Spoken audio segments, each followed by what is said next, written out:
First, brew some strong coffee or espresso. Then, let it cool completely. Chill it in the fridge for 15 minutes. Now, pour the cold coffee into the blender pitcher.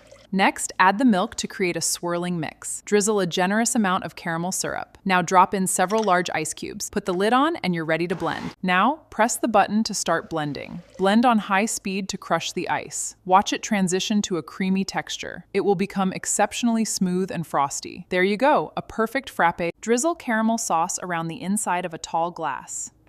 Pour the blended Frappuccino into the prepared glass. Top generously with whipped cream.